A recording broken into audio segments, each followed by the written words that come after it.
Good morning, friends. How are you today? Today is Saturday, February 13th, and we are working our way through the Bible chapter by chapter to better understand what it says about financial independence. Now, I don't know where you're at or what's going on, but it is cold here in Colorado. I'm looking at the weather, and it looks like tomorrow's high is going to be in the single digits and the low is negative 15. Now, I know some of you up north are just laughing at me because you get this kind of weather, if not colder all the time. But I'm from the south. This is pretty cold, and so you look at so many things, and it's crazy. But I'm glad to be with you this morning. I'm excited about what we're going to talk about here today. I spent some time, as I told you I would do yesterday morning, just really trying to dig into this a little bit. And today I want to share some perspective on Genesis chapter 11.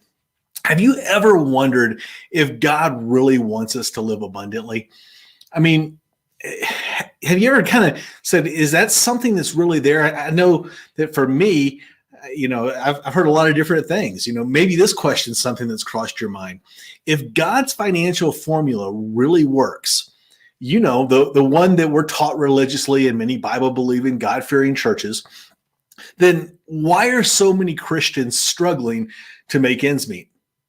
I ask this, it's an honest question, right? It's something that we need to really try and evaluate. Is this something that we are thinking all the way through? If it really works, then why are so many struggling? Also, why does it seem like so many non-believers are so flipping successful? I mean, we're told that, all these things. I mean, I grew up in church. I can tell you I've heard an abundance of different theologies on the topic. On one hand, we're told that Christians are supposed to be poor and give everything away. After all, money is the root of all evil, at least as the theology works. On the opposite extreme, we're told that we can't give out, or we can't outgive God. We always, when we give, we're going to get this multifold return based on the measure of our gift. Now, let me be clear. I believe wholeheartedly that God desires to use us to fulfill his purpose. And that does include financially. That does include giving. It does include those things. God is a giver. So don't misconstrue what I'm saying here. But I also believe wholeheartedly that God wants to bless us so that we can be productive and expand his kingdom. I also believe that the message of faith and financial independence in the church has been extremely skewed for generations. And it's not only breaking people's metaphorical piggy banks, it's breaking their spirits, destroying families, and crippling ministries. It breaks my heart when I look around and I see that we have God-loving, God-fearing men and women pastoring churches, evangelizing on the mission field, and sacrificing everything until they eventually burn out, give up, and in many instances completely turn away from God. The number of people that I went to Bible college with 25 years ago that now fit in that last category would probably boggle your mind. I've had countless people in my office over the years broken and broke, confused, discouraged, stressed, anxious, and completely lost trying to understand what the heck happened.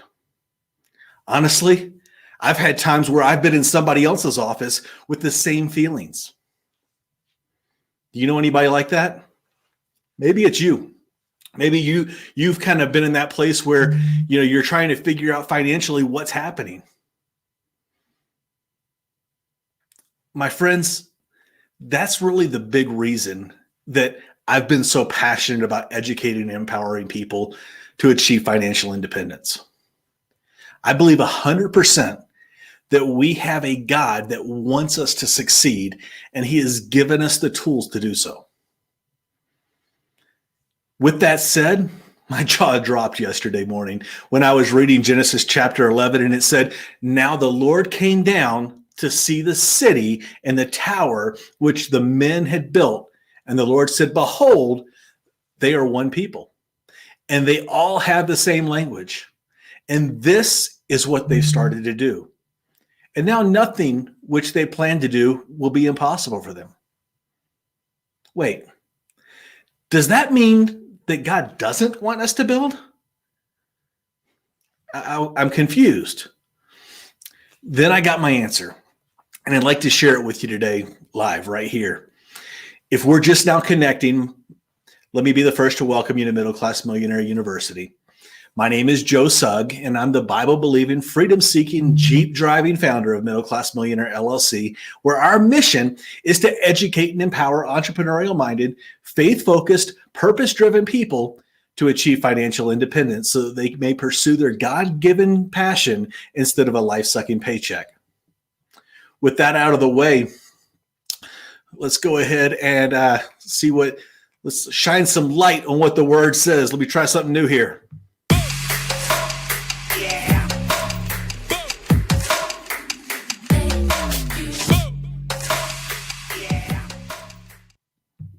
All right. Since I was a young boy, I loved puzzles. Any of you guys like puzzles? I mean, I can remember my parents would often load us up in a car. We would drive for hours, and we would have absolutely no destination. The driving was the entertainment. Now, I know that for some of you, that may not make any sense. You may not be old enough to remember when gas was so cheap that it was literally the only thing that you could do that was somewhat cost effective, even in the gas guzzlers that they had back then. You know, while we were driving, it may have been entertainment for my parents, but it wasn't entertainment for me. I was bored to tears. And so they really would start looking at me and say, "What? Why are you so bored? We're having fun." But honestly, it felt more like confinement. You ever been there? So my parents would get me these activity books, and they'd be full of puzzles. You know, there were mazes, there were word finds, there were riddles, all kinds of things to figure out. And I could spend hours upon hours looking for answers. You know, I don't remember ever being told how to find the answers. I just had to figure them out. I could tell story upon story of times that were much more serious than just a puzzle book, where I used to work for my dad some, and my dad would take me and he would put me in positions where literally they were impossible, completely impossible to do. He would take me and he'd put me in a television station in front of the operations board with a live television station. And he would say, spend the next 8 hours and tell me everything that breaks, and then how you fixed it. Because we got to teach somebody how to fix it. And nobody knows how. And so I would spend 8 hours, and the TV station would go shutting down and figure it out. And what's going on? I got to figure out all these puzzles. And I'd come back with like a notebook of all the crisis that I had to go through and survive, and how to solve it for the next person. The Bible often feels like a puzzle, doesn't it? It feels like something we got to figure out.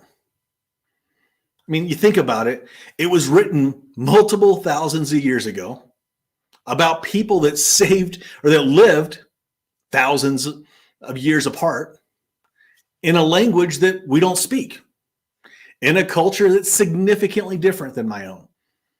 And often they use metaphors that mean something different today than they did in the culture of the original audience. It's layers upon layers of complexity that provide for debates of the most intelligent scholars about every detail of every word of every verse. By the way, I'm not one of those most intellectual scholars. So I'm just a guy that has to figure this thing out and figure out the walk that I walk. Are you with me? To understand the story of Babel, we need to go back a few layers. We need to kind of dig a little deeper and seek out God's heart. You see, I find that when we look at just the exterior of what the Bible says, we get one answer. But when we dig deeper and try to really understand it, and not just at what the story says itself, but understanding God's heart, we get the true essence of what we're trying to figure out. So let's revisit what we've learned. Genesis chapter 1, God created for 6 days. Remember that?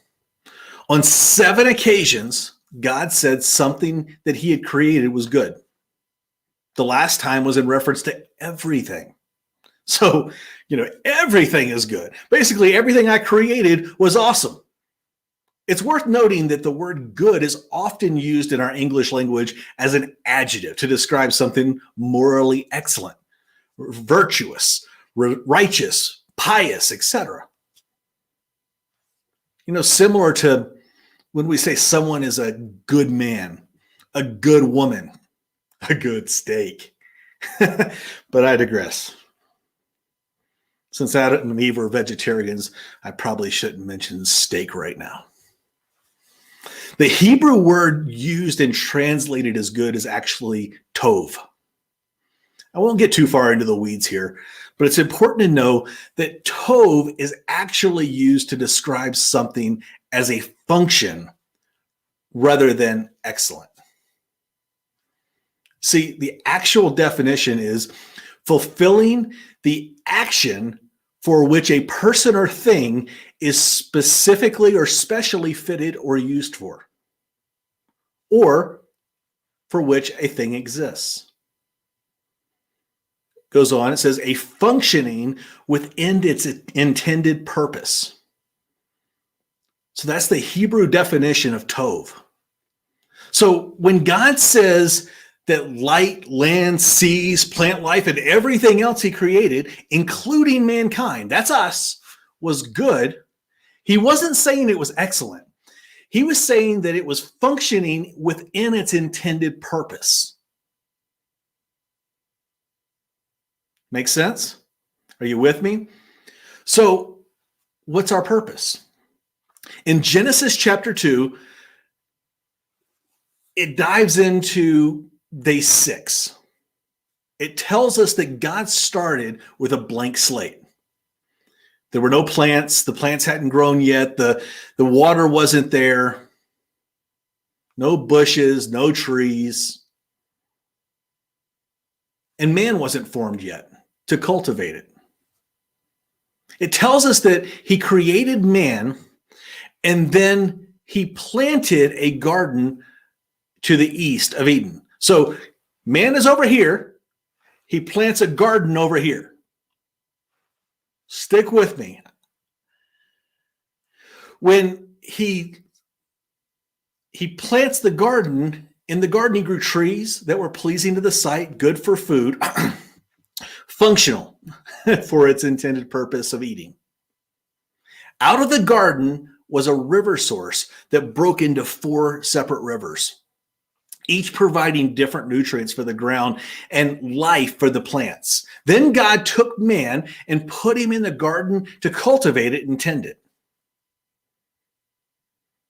So that was the purpose man was created for, to cultivate and tend God's creation. I was once asked by a rancher in Texas to come spend a couple of days and discuss his estate plan. Over the time there, we discussed his kids, his desire for what he hoped would come of his ranch when he no longer was there.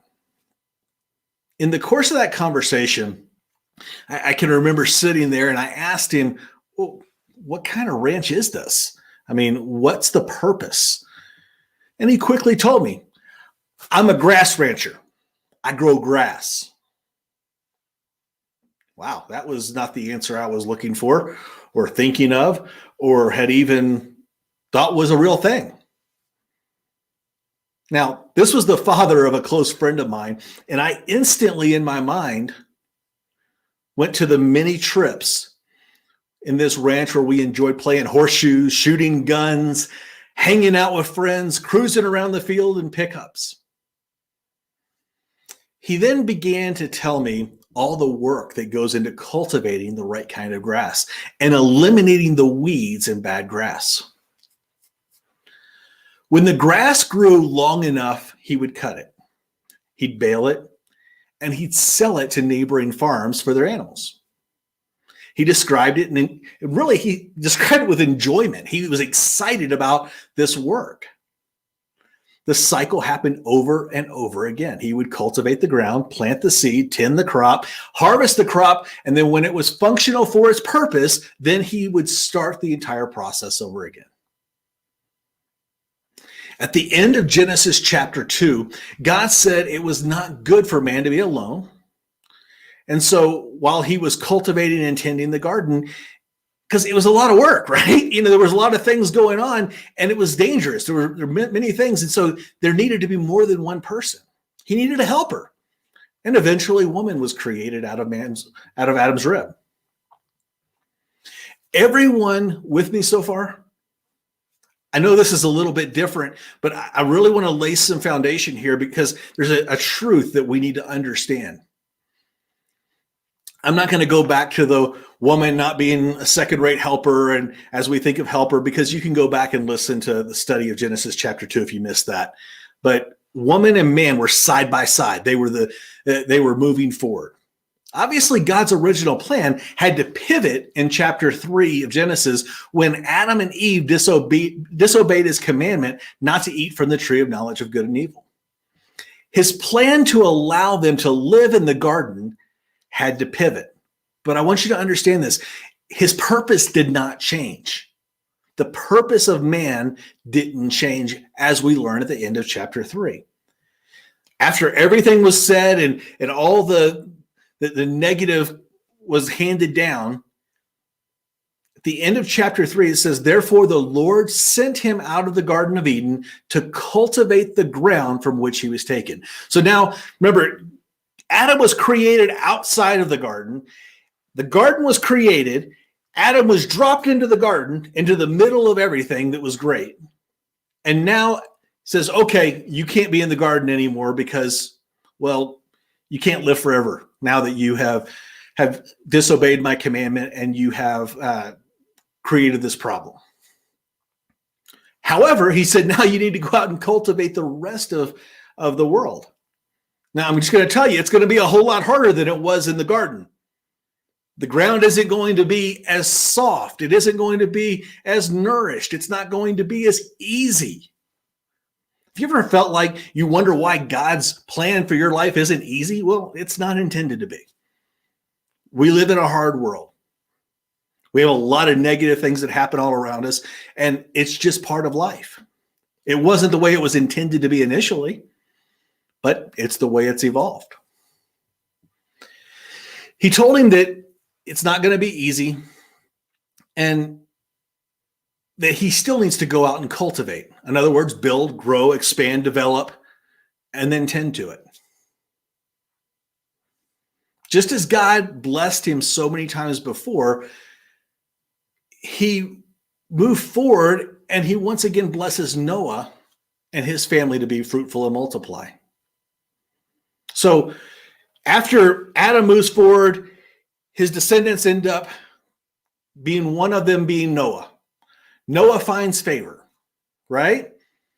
And they go through the flood. They have everything negative happen. And Noah gets off the boat. Once again, God says, okay, pivot one more time.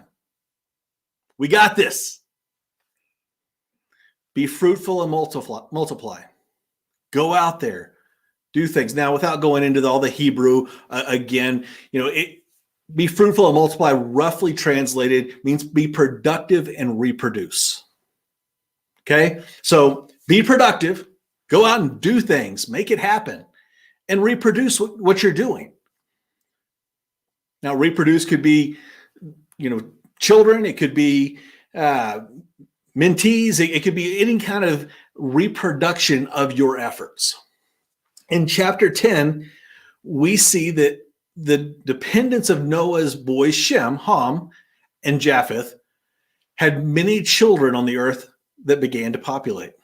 So finally, let's get back to Genesis chapter 11 here as we bring this home. This time I'd like to quickly review the first portion again with the additional context that we just laid. Give you some perspective of hope, and then I'm going to spend some time with my family, and you can go spend some time with your family too. Anybody receiving value? If you're receiving value right now, would you do me a favor and hit that like button and just let me know that you're receiving some value in this? Also, it would help me out with the algorithm. Right now, as you can imagine, faith videos are not a super high priority for big tech these days. But with your help, we can trigger that algorithm to get our message of hope out there anyway. All right. So I'm going to paraphrase for emphasis and time, but you can go back later and reread it. Starting at the beginning of chapter 11, we're reminded that people all speak the same language. Okay, so there wasn't different languages at the time. They are completely on the same page and able to speak with one mind. We understand that in and of itself, that is not really a problem because God created a helper for Adam so that he wouldn't be alone. So we know that God wants us to work together and to grow together. So that wasn't the problem. What was the problem?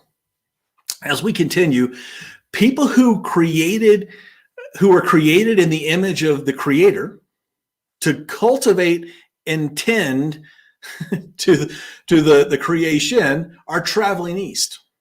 And they find this wide open blank slate to begin their dream. They realize, there's some real opportunity here, right here in front of me. And no one has cultivated it. I got this great idea and nobody's done it before, and I'm going to make $1 gazillion. It's the same kind of principle. Now, I don't believe that this in and of itself was the issue. Cultivating and tending to God's creation, after all, is what we're created for. Right? So let's continue. As they begin to build, they start getting excited. Wow, this is pretty cool. They begin to fire bricks and use tar for mortar.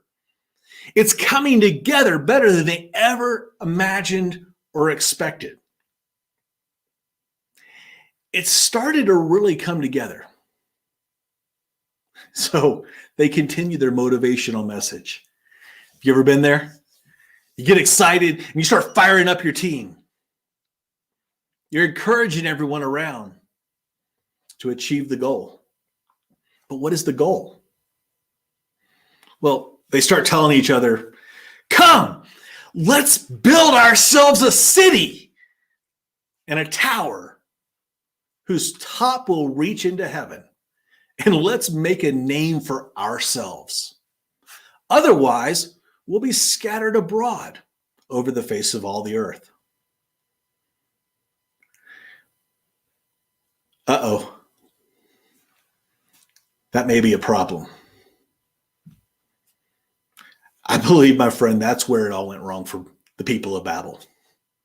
I'm reminded of the Titanic. Do you remember the Titanic? We are better than even God himself couldn't sink this ship. The rest is history. That iceberg didn't really care what they thought. Didn't care how great that ship was built. I wonder how many times we have taken that step and said, it's all about me. I'm building my business, building my kingdom. Let's continue. God created us to build. He created us to cultivate and tend. We even have the capacity to do amazing things. In fact, if there were not challenges in the world and an ability to communicate, God says that we are capable of anything. Anything.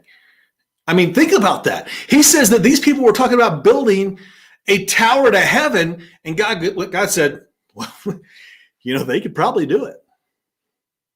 After all, they're in my likeness. Think about that for a second. That's why non-believers can succeed and do.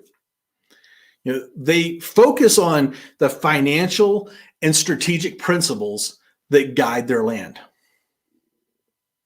They identify opportunity, cultivate it, and tend it, just as they were created to do. The only difference is that they're not doing it to build God's kingdom. Instead, they're doing it to build their own. How are they able to succeed and the people of Babel weren't? Well, we're hearing one story about the people of Babel.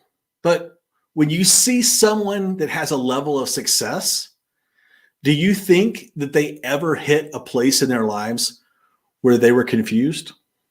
Maybe even failed in the past. It's like listening to the latest musician, hit the scene, and everyone starts to talk about an overnight success. In reality, they've been cultivating that opportunity for years, sometimes decades. The challenge that I see over and over again with God-loving, God-fearing people in the church is that they don't cultivate and tend for God's purpose. They focus on building their business, saving for their retirement, leaving a legacy of their name. In Genesis 1 through 11, we are reminded that God's purpose for our lives is to cultivate and tend his creation. If I had time, there's much more I'd like to say and share on this. I'm looking at the clock. I'm already over. But I'm just not going to go anywhere. I mean, you know where I'm at. I'm right here. Let's just keep journeying on together as we pursue our God-given purpose. Let me leave you with a word of encouragement here. Regardless of where you are, God designed you to cultivate and tend. It breaks my heart to see so many believers focusing on a goal of getting out of debt instead of the goal of pursuing God's purpose. Identifying his opportunity, cultivating it, and tending to it. In my view, debt's a symptom of a negative cash flow. We have to cultivate opportunities around us while we address the symptom rather than focusing on the symptom while delaying God's purpose on our lives. I'll leave you with this final thought. Let's say that our rancher gets ill and is unable to tend his grass crop effectively for a period of time. Weeds would begin to grow, right, in the midst of the field. The crop can't be sold if it's full of weeds, at least not for the amount that it could be sold otherwise. So he has three options. Option number one, he can run through and take up the whole field. I'm talking, hit those weeds with some Roundup, kill them all, let God sort them out. Then begin working towards cultivating the next crop. It's an option. Option number two, he could put on his gloves, roll up his sleeves, and begin pulling weeds. Then, after he's pulled up all the weeds, he can try and restore the crop and get it growing again. It's an option. Option number three, he can begin feeding the crop while weeding out the unintended consequences of life happening. Life happens all the time. In fact, about every 7 to 10 years, there's a major financial crisis. There's something that pulls the economy down, hits people independently. It's a proven historical fact. All three of these options allow for the removal of weeds and may put this rancher in a position to cultivate eventually. However, a powerful lesson that people have learned wrong is this: time is money. Now, time is important, don't get me wrong, and may be our most important asset. In fact, I would go as far as to say time is more valuable than money. You see, if we go bankrupt and it takes time to restore ourselves, You can always make more money. However, the longer it takes you to begin cultivating, well, that provides a loss of time that you can never get back. God only puts us on the earth for so many years. Some of us have longer to live than others. But we need to make sure that we're stewarding his resources, including our time, properly as we pursue his purpose. I hope you found some value this morning. I'm going to wrap up here. Once again, if you would hit that like button and help me out with the algorithm, so that I really want to help more people achieve financial independence so that they may pursue their God-given purpose instead of a life-sucking paycheck. It surely would be appreciated. While you're there, make sure to hit subscribe for the YouTube channel and ring that bell if you want to get notified as the content is available. As we kind of wrap up today, I just want you to know I'm here for you. I'm your friend, and I want to see you succeed. I believe that you have a purpose and you have value. Have a great day, and I'll see you on Monday morning at 7 a.m.